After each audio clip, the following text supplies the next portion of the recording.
पवित्र दान। एक सेठ ने अन्नछत्र खोल रखा था।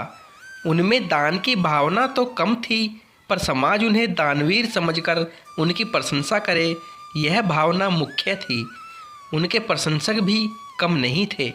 थोक का व्यापार था उनका। वर्ष के अंत में अन्न के कोठारों में जो सड़ा गला अन्न बिकने से बच जाता था, वह दान के लिए भेज दिया जाता था। प्राय सड़ी ज्वार की रोटी ही सेठ के अन्नछत्र में भूखों को प्राप्त होती थी। सेठ के पुत्र का विवाह हुआ। पुत्र वधू घर आई। वह बड़ी सुशील, धर्मज्ञ और विचारशील थी। उसे जब पता चला कि उसके ससुर द्वारा खोले गए अन्नछत्र में सड़ी ज्वार की रोटी दी जाती है, तो उसे बड़ा दुख हुआ। उसने भोजन बनाने की सारी जिम्मेदारी अपने ऊपर ले ली। पहले ही दिन उसने अन्नछत्र से सड़ी ज्वार का आटा मंगवाकर एक रोटी बनाई और सेठ जब भोजन करने बैठे तो उनकी थाली में भोजन के साथ वह रोटी भी परोस दी। काली मोटी रोटी देखकर कौतूहलवश सेठ ने पहला गिलास उसी रोटी का मुख में डाला।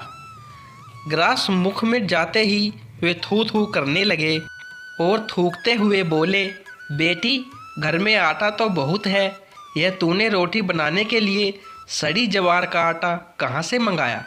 पुत्रवधू बोली, पिताजी, यह आटा परलोक से मंगाया है। ससुर बोले, बेटी, मैं कुछ समझा नहीं।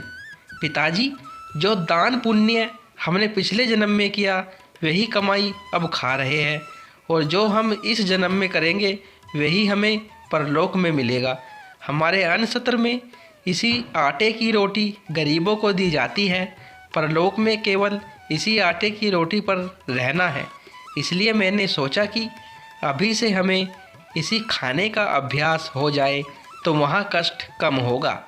सेठ को अपनी गलती का एहसास हुआ। उन्होंने अपनी पुत्रवधू से क्षमा मांगी और अन्नछत्र का सड़ा आटा उसी दिन फिकवा दिया। तब से अन्नछत्र से गरीबों और भूखों को अच्छे आटे की रोटी मिलने लगी। आप दान तो करो, लेकिन दान ऐसा हो कि जिससे दूसरे का मंगल ही मंगल हो। जितना आप मंगल की भावना से दान करते हो, उतना दान लेने वाले का भला होता ही है। साथ में आपका भी इहलोक और परलोक सुधर जाता है। दान करते समय यह भावना नहीं होनी चाहिए कि लोग मेरी प्रशंसा करें, वाही वाही करें। दान इतना गुप्त हो कि देते समय आपके दूसरे हाथ को भी पता न चले। रहीम एक नवाब थे। वे प्रतिदिन दान किया करते थे। उनका दान देने का ढंग अनोखा था।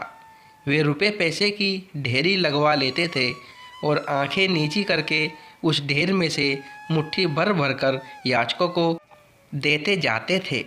एक दिन संत तुलसीदास जी भी वहाँ उपस्थित थे। उन्होंने देखा कि एक याचक 2-3 बार ले चुका है, परंतु रहीम फिर भी उसे दे रहे हैं। यह दृश्य देखकर तुलसीदास जी ने पूछा, सीखे कहाँ नवाब जू, देनी ऐसी देन, ज्यों ज्यों कर ऊंचे चढ़े, त्यों त्यों नीचे नेन।